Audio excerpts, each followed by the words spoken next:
Xo'p. Yoshlar, e'tibor bo'lamiz. Qaraymiz bu yoqqa. Bo'ldi. E'tibor beramiz. Xo'p, demak 572-misol ta'sirlarni ko'paytirish. Xo'p, 572-misolga qaraymiz. Minus 5 taqsim 9 ko'paygan 4 taqsim 7 ko'paygan minus 9 taqsim 5. Xo'p, birinchi qoidamiz nima edi? Ishoralar bo'yicha qoidamiz bor edi. Birinchi ko'p ishoralar ko'payadi, to'g'rimi? Demak, mana bu ishorasi nima edi? Minusga plyus ko'paytirsak, minusni minusga ko'paytirsak, plyus. Demak, javob nimada chiqar? Plyusda chiqadi. Yozishni chaqmasa minus plyusdir. Yo'q. Endi kasrlarni ko'paytirguncha, nima mana bunday qilib plyus bo'lardi. Kasrlarni ko'paytirguncha birinchi qiladigan ishimiz suratdagi son bilan makrajdagi sonlar qisqaradigan bo'lsa, ko'paytmada qisqartiramiz. Misol uchun bu 9 bilan bu 9 bo'linadi birbiriga, ya'ni qisqaradi. 9 bilan 9 ikkitasi 1 bo'lib ketadi. 5 bilan 5. Bizda qolyapti faqat 4 taqsim 7. Demak, javob 4 taqsim 7. Tushunarlimi? 579. Xo'p, mana shu 572 ni yana bitta ko'rib ketaylik. Misol uchun 578 ko'rib ketamiz. Qaraylik. 578-misol. Minus 7 taqsim 11 ko'paygan minus 8 ko'paygan minus 1 dan 4. Minus 7 taqsim 11. Biz nima qilamiz? Birinchi, mana bu aralash kasrni noto'g'ri kasrga aylantiramiz. Ko'paygan minus 8 ko'paygan minus 1 kere 7 7 ga 4 qo'shsam 11 taqsim 7. Mana. Endi nima qilaman? Ishoralarni ko'paytiraman.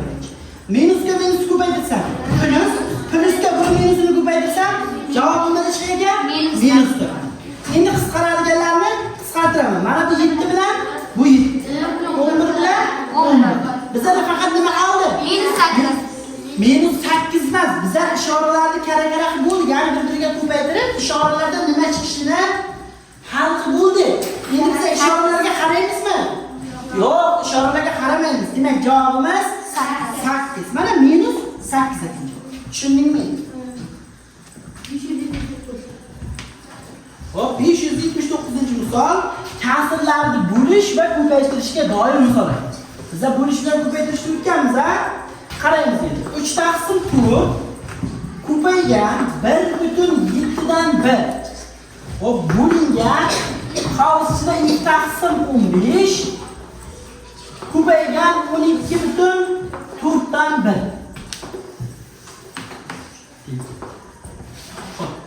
E'tiborli bo'lamiz. Birinchi nima qilamiz? Kasrlarni ko'paytirish bo'lishda. Birinchi qiladigan ishimiz kasrlarni bo'lish mumkin emas degan qoida esga tushishdi. Bo'lishni o'rniga nima qilish kerak? Ko'paytiruv qilish kerak. To'g'rimi? Xo'p, endi o'sha ko'paytiruvni bajarishda avvalda qarasa, mana bu yerda bitta aralash kasr, mana bu yerda bitta aralash kasr bor ekan. Ularni birinchi o'zimizga qulay bo'lish uchun nima qilamiz? Voqea kasrga aylantirib olamiz. Demak, 3 taqsim 4 ko'paygan 8 taqsim 7 bo'lingan 2 taqsim 15 ko'paygan 48 taqsim 4. Mana. Endi mana bu bo'luvni nima qilishim kerak? Ko'paytirib qilishim kerak. 3 taqsim 4 ko'paygan 8 taqsim 7 ko'paygan 15 taqsim 2 ko'paygan 49 taqsim 4. Men aytdim, bo'luv belgisi ko'paytiruvga aylangandan so'ng undan keyingi son teskarisiga aylanadi. To'g'rimi? Surati bilan mahrajni o'rin almashtiradi. Xo'p, ana buni yozib olib ko'paytirish tarzida. Endi qisqaradiganlarni qilamiz, qisqartiramiz. Qarang. Mana bu 8 bilan 4 qisqarsa, mana bu 2 yo'q bo'ladi. O'sha 2 bilan bu 2 qisqarib ketsa, qolmaydi. Endi qarang. Mana bu 49 bilan bu 7 qisqarsa, mana bu yerda 7 qoladi. Xo'p, qisqaradigan qoldimi o'zi? Yo'q. Qisqaradigan yo'q-ku. Suratda 15 turibdi. Mahrajda 15 ga bo'linadigan son bormi? Yo bo'lmasa mahrajda 15 bilan biron bir son bo'linadigan, uni bo'luvchiga ega bo'lgan son bormi? Yo'q. Bizlar surat bilan mahrajni qisqartira olamiz faqat.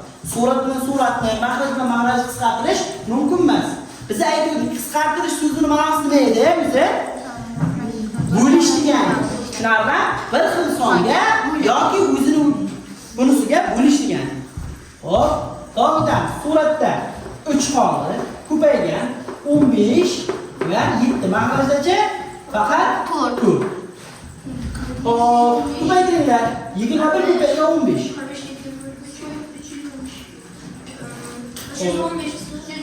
315 taqsim 4. Hop, buni aralashtirishga aylantirishimiz kerak ekanmi? Aylantirsak. 78 dan 3. Hop, keyin misol qo'ysam bo'ladi. 10 kasrlarni ko'paytirish. Mana shunga bir e'tibor qilamiz, qaranglar.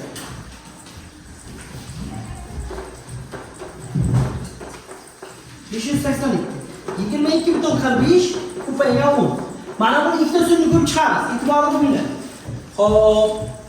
Birinchi usulimiz takma-tak ravishda ko'paytirish. 10 kasrlarni takma-tak ko'paytirish. 10 ga ko'paytirasanmi, 100 ga ko'paytirasanmi? Yo o'ziga 10 kasr ko'paytirasanmi? Takma-tak mana bunday ko'paytirasan. 22,45 ko'paygan 10. Mana. Birinchi ko'paytirib olamiz. Virgulni yo'q deb tasavvur ko'paytirib olamiz. Ko'paytirsa 0 0 0 5 ga ko'paytirsa 0 0 ga ko'paytirsa 0 2 ga ko'paytirsa 0 0. Birni ko'paytiradigan bo'lsam 5 tur 2 2. Shuni qo'shayotsam 0 0 ga 5 5 tur 2 2. Mana bu son chiqib keladi. Buni mana pastga yozishim kerak, qismay qolamiz. Hop, ana shu son chiqib kelish kerak. Endi virgulni sanaymiz. Jam virgullar sanaymiz. Bunda nechta bor, bunda nechta bor? Bunda bitta, ikkita virguldan keyingi son. Virguldan keyin turgan sonlarni sanaymiz. Tushunarli? Virguldan keyin turgan son mana bunda nechta? Bitta, ikkita. Bundachi? Agar bunda misol uchun bitta bo'lsa, jam nechta bo'ladi? 3 ta bo'ladi. Endi bunda yo'qligi uchun ikkitami? Mana bu hosil bo'lgan sonni oxiridan ikkita son sanab, virgul qo'yamiz. Ikkita sonni oldiga. Mana bitta, ikkita son sanadim. Shularni mana oxirgisi ikkinchisi mana bu bo'ldi. Shuni oldiga virgul qo'yamiz. Ko'plarga javobimiz chiqadi shunda 224 to'g'ridan 5. Oxirdan bunga ahamiyati bormi? Yo'q. Xo'p, ana buni birinchi usulingiz bu. Bu oddiy doimiy usul bu. Takma-tak usul. Xo'p, ana endi 10 ga, 100 ga ko'paytirgan 10 kasrlarning nima bo'lishini o'rganamiz. Qarang. Agar biz biron bir 10 kasrda, misol uchun mana 22,145 ko'paygan 10. 10 ga ko'paytiradigan bo'lsak, ya'ni 10 ga deydimi, 100 ga deydimi, yoki 1 bilan 0 qatnashgan songa ko'paytiradigan bo'lsak, ana shu 10 kasrni virguli ko'payib turgan bo'lsa, son mana bu yerda nechta 0 bo'lsa, misol uchun 10 da bitta 0 bor, 100 da 2 ta, 1000 da 3 ta, 10 da 4 ta. Va hokazo yuradi. Ana shundagi nurlar soniga qarab, 10 tomonga qarab siljiydi. Misol uchun bunda bitta 0 bor ekanmi? Demak, virgul 10 tomonga qarab. 10 tomon mana biz ko'rishadigan, qo'l bilan ko'rishadigan tomonimiz. Shuni songa qaraymiz. 10 tomon qaysi tomonligini bilmay qolsak, ko'rishadigan qo'limizga e'tibor beramiz. Shu tarafga qarab, bitta 0 bo'lsa, bitta siljiydi, ikkita 0 bo'lsa, ikkita siljiydi. Demak, mana bitta 0 bor ekan, virgul mana bu tomonga qarab nechta siljiy ekan? Bitta. Bitta sakrasa, bitta sondan bitta sakraydigan bo'lsa, 4 bilan 5 ta orasiga tushadimi? Mana, demak 224 butun 10dan 5 olur. Ana shuni sal boshqacharoq qilamiz. Misol uchun 46,4 ko'paygan 100 bo'lsa nima bo'ladi? 1. Mana bundan keyin 4dan keyin nima borligini hamma biladi, ha? Nima bor? 0 bor. Istalgancha 0 bor. Buni oxirini topolmaymiz nechta 0 borligini, to'g'rimi? Ko'paygan 100. Endi 100 bo'lgandan keyin, virgul ikkita surilish kerakmi? Qaysi tomonga surilish kerak? 10 tomonga qarab ikkita surilish kerak. Mana bitta sakrasa, mana bu yerga kelar ekan. Yana bitta sakrasa bu yerga kelar ekan. Demak, javobimiz 4640 bo'ladi. Ha? Mayli, yozyapti-ku. Xo'p, 4640 bo'lar ekan. Ko'rdinglarmi? Virgul surgan paytingda son yetmay qoldi ustoz deydiganlar paydo bo'lib qoladi-da. Demak, virguldan keyin turgan sonlarni, noldan farqli sonlarning qiymati mavjud ekan. Noldan farqli bo'lmaganlarning qiymati, misol uchun 0 bo'lsa oxirida qiymati mavjud emas. Xohlagancha 0 qo'ysak bo'ladi. Mana 46,4 topqasida xohlagancha 0 yozib qo'ysak bo'ladi. Endi mana bunda 100 ga ko'paytirgan paytda bitta surdim, yana bitta surish uchun son yo'q-ku deymiz-ku. O'sha paytda kim bo'lar ekan? 0 bo'ladi. Tushunarli? Hop, mana bu ham ketdi, yana bitta xuddi shuni ko'rib bitamiz. 587 da. Mana 587.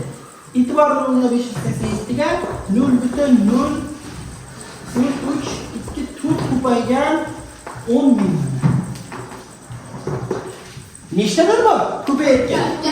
4 ta, 10 ming, to'g'ri? Demak, virgul nechta turishi kerak? 4 ta. Bitta, ikkita, uchta, 4 ta sanaymanda 4-sondan keyingisiga qo'yaman. To'g'rimi? Virgul demak mana bu yerga qo'yilganmi? Buni oldida turgan mana bu nollarning ahamiyati qoladimi shunda? Mana shu nollar. Qayerdan bo'ladi?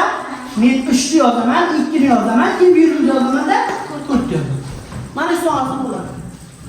Oxirida nollar paydo, mana bu yerda nollar qolib ketsa ham tashlab yuborar ekanman. Oldida nol qolsa ham tashlab yuborar ekanman. Tushunarlimi? Ana 591. Endi 590 birinchi misolda ko'paytirish turganmiz. Qaraylik mana 1.10dan 4 ko'paygan 1.10dan 8. Buni qanday ko'paytiramiz? Takmata. Ha, bularni virgulini yo'q tasavvurlab 14 dan 18 bo'lib qoladimi? Ikkalasini ko'paytirsa virgul yo'qdi. 8 kir 4 32. Uchini saqlaymiz. 8 kir 8 11 1 kira 4 1 kira 1 2 2. Ana bu lozim bo'ldi-ku 252 chiqdi. 14 18 ga ko'paytirgan. Endi birinchisida virguldan keyin nechta son bor? Bitta. Keyingisida nechta bor? Bitta. Jami nechta? Ikkita. Demak, mana bu hosil bo'lgan sonni oxiridan ikkita son sanab, oldiga virgul qo'yamiz. 1 2. 5 bilan 2 orasida. Demak, 2.52. Tushunarlimi? Hop. Keyingisini ko'ramiz. 596.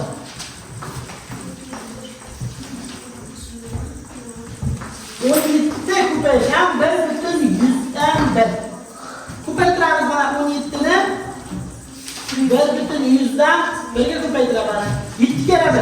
7 0 7 1 0 1 7 1 7 1. Mana endi biz sanaymiz. Mana bunisida virguldan keyin son yo'q, bunisida ikkita bor. Demak, jami ikkita bor ekan. Bitta ikkita sanaymanda oldiga virgul qo'yaman. Javobi 17.100dan 17. Tushunarlimi bu? Savol bormi? Hop, keyingi misolga o'tamiz. 601-misol.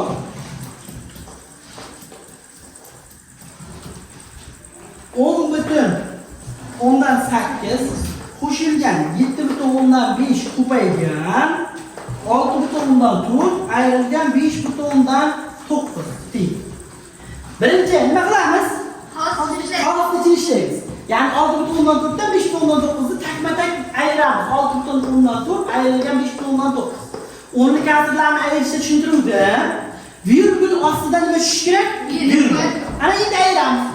14 dan 9 ayirsan 5, chunki bu 4 birda unga hal olamiz yetmaganligi uchun 14 bo'lib qoladi. 14 dan 9 ayirsan 5, virguldan virgul ayirsa nima bo'ladi?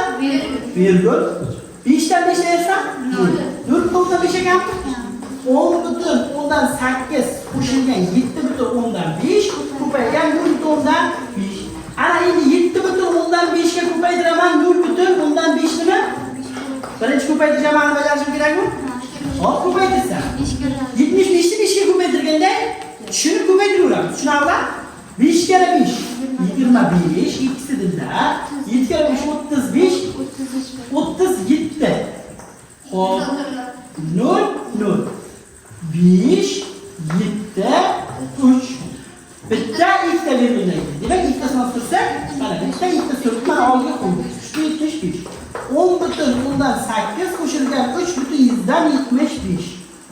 Ikkisini takma-tak qo'shaman mana. 10.10dan 8 3.175 mana. Virgul ostida virgul tushdi, yetmagan joyiga 0 yozyapman. 5 15 5 ga virgulni qo'shsa. Virgul hop 13 14 14.100dan 55. Hop, tushunarlimi bu? Demak, qarang. Mana bu misollarda namuna ko'rsatdim.